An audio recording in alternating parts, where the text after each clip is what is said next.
Yo, what's up ulit sa inyo mga tropa. Ngayong araw mag-i-renew tayo ng lisensya. Syempre, ito ang una nating gagawin. Search nyo yung portal exam for renew license at lalabas na ito. Pag na-click nyo yung CDE, yan, lalabas yung portal. So, register kayo dyan mga tropa.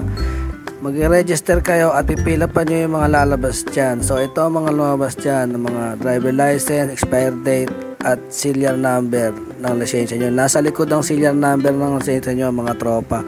So pagtapos yung pila pa, lalabas yung check sa taas, pipila pa nyo ulit ng complete kasama na yung middle name ng nanay nyo dyan. So pipila pa nyo sa baba, halos lahat yung pipila pa nyo. So pag pila nyo na lahat yan, so mag-pindutin nyo lang yung next, at next lalabas na rin yung ibang pipila pa dyan mga tropa. So ayan, create account, labas na yung create account, diba? Sa out makompleto nyo yung nasa taas na yan.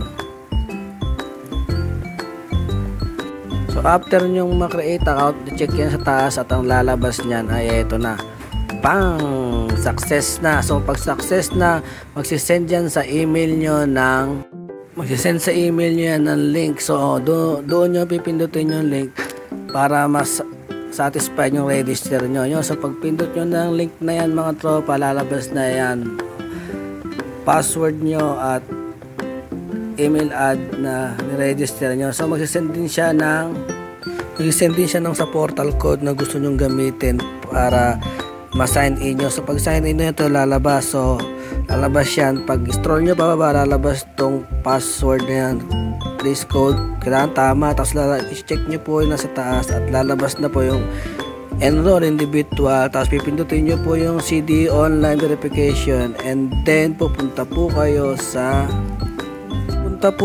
start exam, and then ito po yung lalabas yan, English o Filipino. So pag pindot nyo yan po, pag Filipino, ito na po lalabas na po yung exam. Examin nyo po yan 1 to 25, kailangan po mga 20 kayo. So pag naka 20 kayo, 80% po yan. So pag nakapasa na po kayo, ito na po ang lalabas, pass. Isi-save nyo po yan at ipapaprint para pag renew po yung lisensya nyo, dadalhin nyo po yan sa LTO. So hanggang dito na lang aking vlog mga tropa. Salamat sa patunood. See you next vlog. Peace out.